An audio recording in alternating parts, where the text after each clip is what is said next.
Hey, everybody. Thank you so much for tuning in. I'm Glenn Haussman. That's Anthony Melchiorri. You're watching No Vacancy Live. It's January 21, 2025. Anthony, great to see you, my friend. Great to be seen. I don't like not having the trailer because I can't drink my water between me starting and then the trailer.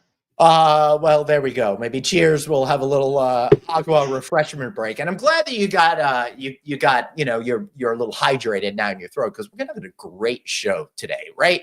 Got a couple of great guys that are over here at the Atlanta Thompson Buckhead.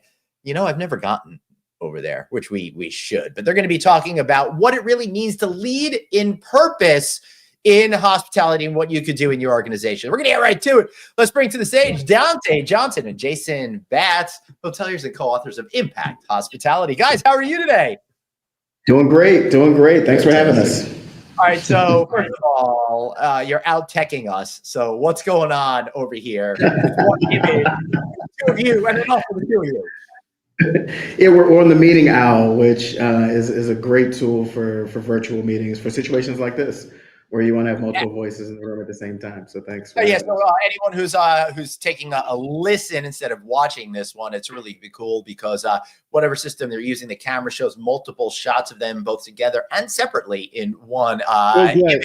Glenn, not to take away from their technical ability, but outshining us from a technical standpoint, I think a pre-K class could do that. Yeah. All right. Yeah. All right. Very, very, very true. All right, Anthony. For that one, I'm going to let you get the conversation started, and I'm gonna take a break. How's that? Okay. So, what is the deliverable from an employee to a guest? What do you do that's so different than what everybody else does? Heard every mission statement, every vision statement. We have to do this, we have to do that, but there's something that kind of falls down when it comes to delivering it to the employee and then the employee delivering it to the guest. So why are you guys different? Yeah, it's a good question. I think we should take a step back, and before we get to sort of the moment of truth where a colleague's interacting with a guest, I think we got to look at the shift in values that's happened across our and many other industries over the last 4 or 5 years. And I think people are moving with purpose and intentionality in ways that they hadn't before that. So what's going through that colleague's mind and the sense of belonging and connection that they feel with the organization is different when our purpose aligns with their values. And I think a value system built around driving positive impact into the communities where we operate is one that I think we can all get behind. And so when things have gotten as divisive as I've ever seen them, I think a healthy business and an unhealthy community is an outcome that I think we can all agree is unacceptable. So when you feel rooted in a common purpose that way, I think the care that you're delivering to your customer is just going to be different. Yeah. So I'm actually writing notes, and Glenn knows when I'm writing notes, I like it. I know that's very true. Yeah, and this definitely, Anthony, is framing this issue very differently. And one of the things that Jason said on his website is intentional focus. I think that's like a really important phrase that kind of takes what you're saying and gives you direction in order to be able to create something that has that, dare I say it, impact. So what is intentional focus? What do you mean by intentional? What I mean by that is we have to make decisions every single day. So why don't we be more intentional about those decisions, and where we have an opportunity to create a social impact. So even as we sorry, I'm on my 4th cup of coffee, been up for a while, so now it's just all a slur here. We can make decisions to support some of the local businesses that could provide services and products to the hotel versus just going off of the vendor list that we've been buying from for years, right? For decades. A great example of this is actually in the book when we were able to locate, which was just kind of like a kismet thing, a small minority-owned, woman-owned business that produced sustainable toilet paper in Baltimore, right? And this was around the time of the pandemic. So when we had a choice as to who we purchased our toilet paper from, we don't know the CEO of Scott's. We don't know Right. the individuals behind, the leaders behind Angel Soft, but we do know the founder and creator of Lord Tush. And so you she's never an- met Mr. Whipple? Just No, I got to put that on my bucket list. No, he may be a little too young for Mr. Whipple. I know. Yeah. Anyway, Anthony, let me send you a gift card for that. sorry about Okay. that, Jason. But you do know this woman CEO as a human being, as an individual. Right, and we know that again from an alignment perspective. Everything that we do to support her is driving deeper impact into the local community. She's delivering toilet paper out of the back of her SUV. She's deeply connected with what's going on. But also, I think when we created a supplier ecosystem around the hotel that was largely local, that was largely underrepresented groups, and as we started to see them support each other, I think that's when magic starts to happen in the local community. Right. No, And it's interesting you said that. Anthony, just let me say one thing. I think what you're talking about is when you're at the Revival Hotel in. That's correct. Yes.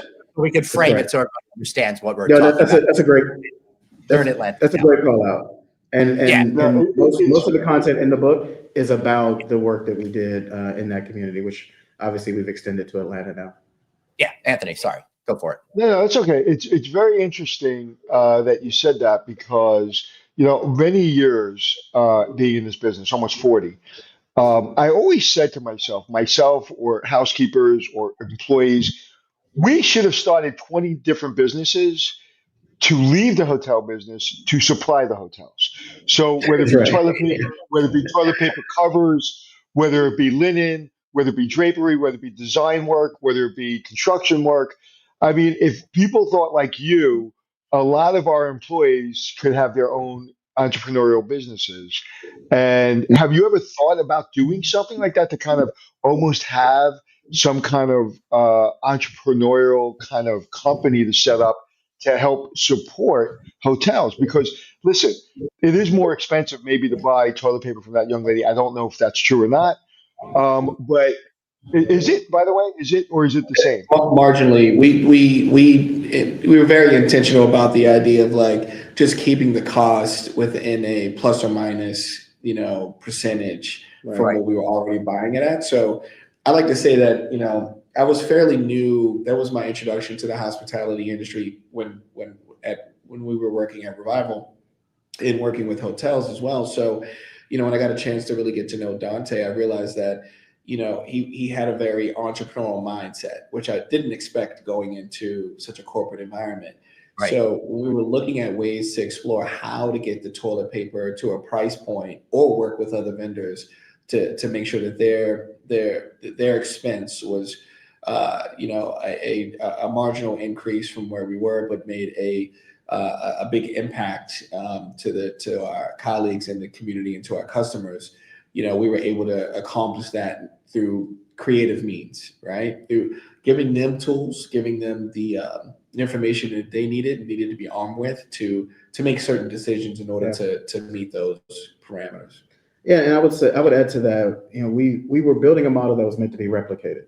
So we knew that while we might give ourselves a 5% margin over what we would pay for other products, we knew that some of our competitors who we ideally would like to see also take this approach might not have that same tolerance. So we worked with a lot of these suppliers, really up their supply chain to figure out areas where they could be more efficient. If we bought in larger volume, would that give you the ability to go back to your manufacturer and negotiate price differently, lowering your cost basis? We out of that work in the early days of this process, we ended up actually building what you're talking about, which was a small business incubator. And so we found that most of what we did, we were able to go farther in collaboration. So neither of us knew how to or had the bandwidth to build such a program, but we knew someone who did. So we partnered with them, and they were able to look at over a dozen small businesses in the city. And we supported with insight and industry tips, but really, the work was done by the community itself. And honestly, the last part about that, we awarded the winner with a $10,000 check. Wow. That didn't dilute their business, straight cash to the business. And that was also supplied by other community partners. That was not a check that came out of the hotel's P&L. So tell us about the Impact Hospitality Handbook. What was the impetus for that? What did you why did you do it, and what would I learn if I read it? Yeah, I think the first thing I would say is the handbook isn't meant to be comprehensive. It's really meant to inspire a curiosity about how people can apply this approach to their business. And it really is about orienting the machine to sit at the intersection of profitability and impact. And our belief, our theory, and what we believe we've proven out in our work is that those two things not only can coexist, but I think can feed into each other in a really meaningful way. And I think what you would learn is how we approached it, which isn't the end all be all, but I do think that there's a lot of value in that. And where it came about was we had this conversation a number of times. And as we started to realize that, number one, we always approach this from a perspective of how can we build this in a way that other people can do it? And we had early days, many debates, because I would get on interviews and podcasts and say, listen, anyone can do this. We're not special in this regard. And my hope is that 5 years from now, we have to figure out a new way to be unique. And Jason would say, well, if anyone could do it, then they would do it. And so this was the internal debate that led to us saying, well, listen, let's create a roadmap for people who do have a desire to go down this path. They can point to one example where it worked, one example where recruitment expense went down, where RevPAR index went up, where group pace went up, where profitability went up, where every way that we measured success was impacted in a positive way by a strategy that was driven by social impact. Yeah, that's fabulous, and I really think that this is important. It sounds a little hooky, but it's like putting a lot of good energy in the universe. It just helps everyone, and it rises everyone, and it just makes things better. And you guys, it kind of reminds me of, like, I feel like you're talking about shifts in society. There was a time when I lived in Brooklyn, and like I knew the guy behind the counter at the pizza place and the guy at the bodega, and I had relationships with all these people. Now I feel like I don't have those relationships within the community, and that's the kind of thing that like binds us all together as a society. So I love that you're taking it down to the micro level to improve things on the macro level. It almost sounds like hospitality, and really, I think that's really the spirit of what we're here to deliver. To Anthony's first question about the moment when a colleague's interacting with a guest for the first time and what that feels like. If we're embodying that spirit, and I think hospitality doesn't end with the customer. I think the stakeholder that we often forget is the community. I think we've all got our arms around how important colleagues are and guests. And obviously the investors are what make this whole thing go. But, driving value into the community surrounding the business, all those other buildings behind you on the screen there, Glenn, matter to us. And they matter to our colleagues as well. Yeah, that's over all this stuff around here. And you know what? If those people out there hustling and being an entrepreneur, whether it be toilet paper or whatever it is, if they were our daughter or our sister or our cousin, we'd be like, hey, man, my daughter's coming in the toilet paper business. Can you hook her up? Right. So we don't need to know the person to really kind of lend our hand to the community to say, hey, if you're hustling, especially being a hotelier, right? We're all hustlers. We're all like, if you're not a hustler, you shouldn't be in this business. I always say I've been an entrepreneur way before I was an entrepreneur, right? I was an AnthonyMelchiorri.com before there was a .com when I was 11 years old, right? We all have our own brand. Some people just choose to get a steady paycheck. Some people choose to, take risks. Some people choose to understand that I've been in this business a long time. I have skills and abilities that I can probably be an entrepreneur and make money, going into my business, which I kind of did, 20 years ago. So you have to appreciate that. It's like, if somebody goes to acting school and everybody's like, oh, you spend all that money for your kid to go, and I'm one of them, your kid to go to acting school, they're really going to be an actor? Well, my daughter's a great theater drama teacher.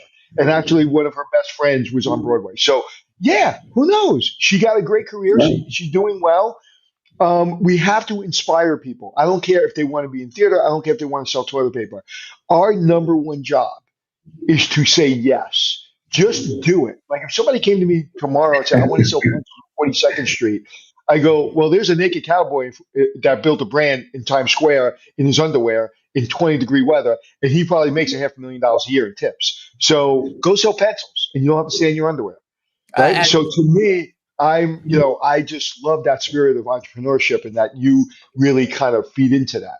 And I want you guys to know we actually did have the naked cowboy on the show at one time. We were recording in Times Square. Yeah, he's a. You know what? The naked cowboy. He I love it. insisted on being our guest. You know what they say. Don't meet your heroes. Yeah. He was my hero in the sense of he did something that no one can ever replicate. He did something that is unique, and I don't care if you like him or you don't like him. You gotta love, right? When they say don't hate don't hate the player, hate the game, or whatever it is. Like I love that he did it and he broke through, and he's a brand, right? That's But right. then we met him. He's like, you know what? He should have just been over there because you don't meet your heroes or your cowboys because he is. Listen, to stand in 10-degree weather, 20-degree weather in your underwear, 365 days a year in 110-degree weather, you got to be a little off. He's definitely a little off, but he built a brand, and I love it. I absolutely love it when people give him crap and like, oh, he stands in his underwear. Yep. Yeah. Yeah. So also, Anthony, you know what really strikes me throughout this conversation is we spend so many shows talking about engaging community to come in and spend money with you, but we never talk about the hotel spending money within the community and stuff. So this is a great angle. So how far practically do you think you could really take this, and what are some of the elements that we could do? It seems to me you were fortunate to find somebody who had this toilet paper there, but outside food and beverage, how do you really keep stuff within the community? Yeah, it's a great question. I think, you'd be surprised how much exists in and around these spaces.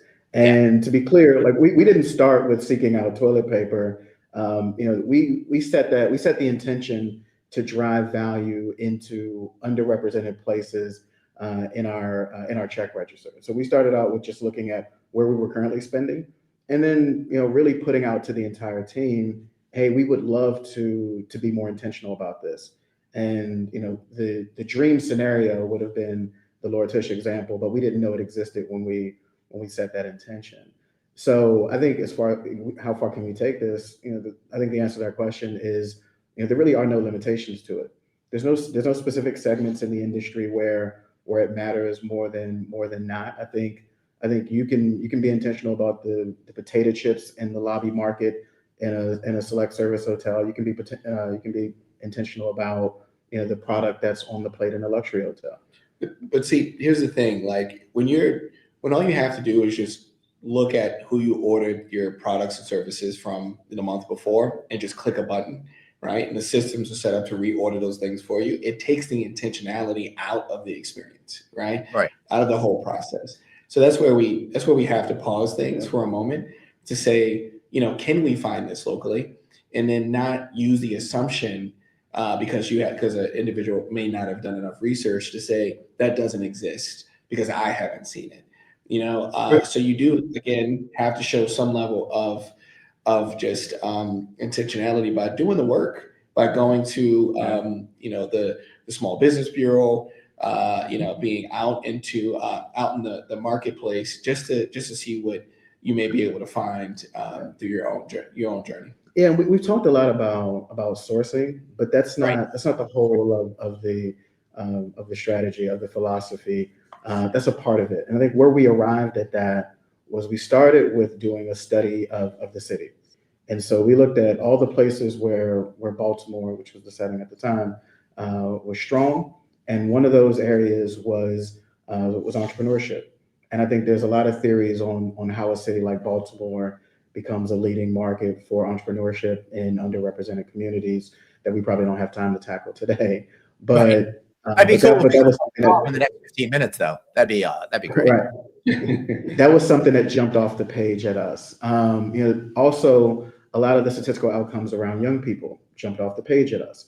But the other thing that we had to look at was, well, where would it be sort of irresponsible of us to contort the business operating model in a way to try to capture some of that? And where would it be seamless? And so, these businesses, these are for-profit enterprises that aren't meant to solve all the world's problems. But where we buy, toilet paper or potato chips or, any number of different products from, that we're already set up to do that. To Jason's point, we just have to make a different decision and then make it every month for the rest of forever. Mentorship with young people is a thing that I think serves communities well. We're set up to do it anyway. We mentor young people every day, no matter where they come from. We just said, hey, let's partner with the city and actually build a workforce development on-ramp into the industry. So we cover a lot of ground in this text in terms of different ways that we saw community impact, but it really sort of boiled down to two lanes: entrepreneurship and then a mentorship of young people. And then from that branched out into 10 different strategies that we talk about in the book. But the other thing that we talk about is, well, how do you operationalize this? How do you make it make sense for people who have been working in the industry for 20 years and just know how to do a job really, really well, who might not be wired to care about these things? We talked about sales and marketing around it. How do you get it to a point in the culture where sales managers are excited to talk about some of that work on site inspections, because that's how you actually leverage it to drive group bookings. So, we covered a lot of ground with respect to how we pull it into the enterprise fully.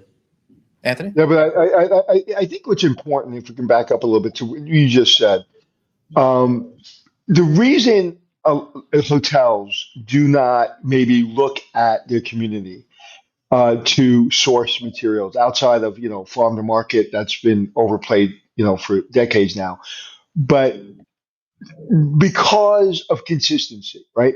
If you look at Amazon took a lot of small players, pushed them really hard for price, and then they set up a system that works, right? It works insanely well, to the point That's right. where I had an addiction to it. Now I have a mild addiction.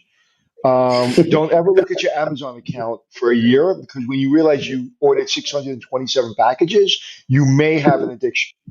So, but what they did was they did a great job of taking entrepreneurs, put them in the system, and it works. One of the reasons we as hoteliers do not maybe reach out, because we are 24/7. We need toilet paper, and I don't think any podcast has ever said the words toilet paper more than we did today. But but but Yeah, I, but I, but, yeah. but we need muffins or whatever we need. Right. We need them now. We need them consistently. We need them when you said you're going to deliver them. I need an invoice. I need you. I always say, and I've said it on this podcast many times, entrepreneurship is tough, but the entre part is easy. It's the preneuring that's tough, right? So people want to kind of enter this and people want to do it. But when they do get orders for a big hotel, and now all of a sudden they have to deliver 7 days a week, and they do get a second hotel, and the third Yeah. hotel, and the fourth hotel, and the fifth hotel. I saw it done in New York City insanely well. There was a young lady, I won't say the name of the company, the young lady. She said she was in the offices, she claimed offices, and she says, hotels, I'm going to start working in hotels. I'm going to start outsourcing housekeepers. I'm like, you out of your mind. Anyway, I was her second vendor, and now she has, I think, 35 hotels, and she's the number one employer of housekeepers in New York City. And but she was consistent. She That's worked right. really, really hard. She was a vendor we could go to that we relied on, and she was extremely hard worker. And she was consistent in her billing. She was consistent in her service. She was consistent in the way she treated her employees. And so, talk about that when you do go out and you do get a local vendor, and they crap the bed. Yeah, well, I think, well, first of all, we start from an assumption that the quality would be there until proven otherwise. The Right. other thing that typically comes up in these conversations is, will they be able to meet the volume demands of the business? And so Right. because I feel like the words of the day have been intentionality and toilet paper. I've never heard them so much in a 20-minute conversation. But since we're talking about the toilet paper example, we went to her warehouse and said, show us 15,000 rolls and we will order all of them today. Now we'll Wow. pay you on a monthly basis, the same way that we do otherwise, but now that these 15,000 rolls are accounted for, you've sold them, you can look at business development differently. So we knew the volume was going to be there. Although we have a 5% margin in terms of price, there's a 0% tolerance for drop off in quality.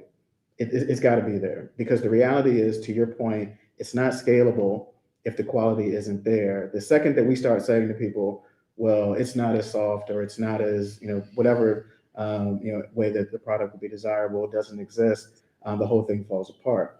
But I think that there's so many ways in which we would see a thing that's artisanal as better in quality, Yeah. and a thing that's mass produced as dilutive from a quality perspective. I think we look at a lot of these relationships the same way. If you're delivering the toilet paper out of the back of your truck, you care about it a little differently than somebody who's leading a mass produced machine. And so we actually were excited to be able to work directly with the founders of these businesses, because we know how much it meant to them. But also, just to be a little bit more supportive here, we knew what questions to ask the business owner, right? Like, that gave us insight into what their growth strategy was, what their ability to scale looked like. So continuing with this example, we knew that they had a manufacturer overseas, right? Mm-hmm. So they had the ability to scale to meet our demands. And if we were to bring in other hotels or other buyers to reduce the cost of the product that we were buying, they had the capability of doing that. What we had to also be aware of is how long it would take for that product to get from where it was and over to us, to their warehouse and into our spaces. So it's not a very simple conversation. Yeah. It's not, hey, bring your product in, we're going to touch this, we're going to touch and feel it. What's the price? No, it takes a lot more work, and, to Anthony's point, I mean, we're super busy, right? The place is open 24 hours, but if you're able to dedicate, a little bit of extra time, and you accomplish a thing that others can't and won't. Yeah, you mentioned on your episode with Anna Blue from the HLA Foundation, the idea of the industry sharing information with competitors. And I think this is one of those areas where we can go so much farther together. And so we were very intentional about introducing these products, all of them, to people who, largely we saw as competitors in the market. But if 100 hotels ordered, this product from this supplier, now we're all able to drive that cost down and get it to a place where you can compete. But initially, we never expected them to trade on cost, because obviously that's something that is difficult for entrepreneurs to do. Let's say this other thing as well. I mean, that gives us a very unique value proposition, right? Something that's special about our hotel. Even if we're able to get a competitor to purchase it, we were the ones who found this company, who helped to get them within the ecosystem. And when we pulled stats on how much earned media we were able to garner, I mean, it was incredible for this 100-room hotel, and not in the tourist district, but in the culture district of Baltimore City, right?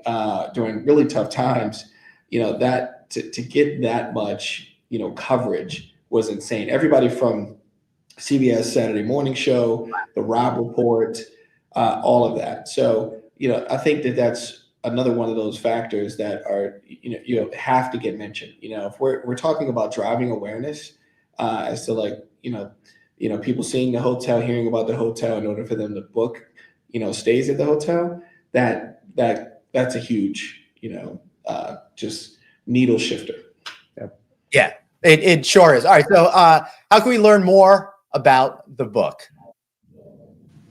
Yeah, great question. I think you can follow along with both of us on social media. There's the book will be available for purchase, by this week, which we're excited about. But Instagram is the easiest way to follow along. Awesome, gentlemen. Thank you. Yep. Writing a book's easy, right, guys? Super easy. Easiest thing we've ever done. Easier than hospitality. Yeah, I'm sure. Thank you, gentlemen. Really appreciate you being here, man. Writing a book is quite possibly one of the hardest things that you could. Hey, I did it quickly. It only took me 10 years with the help of a really great writer. Yeah, I'll tell you one thing that is not difficult to do. Hey, that's following us wherever you get your podcasts. Just download the show wherever you get your shows. And of course, on video, wherever you like to interact with video content, we're there too. All right, everybody. Thanks so much for being here. Remember, you've got one life, so blaze on and Be kind to yourself. y'all tomorrow. For real. We'll be here tomorrow. For real, for real.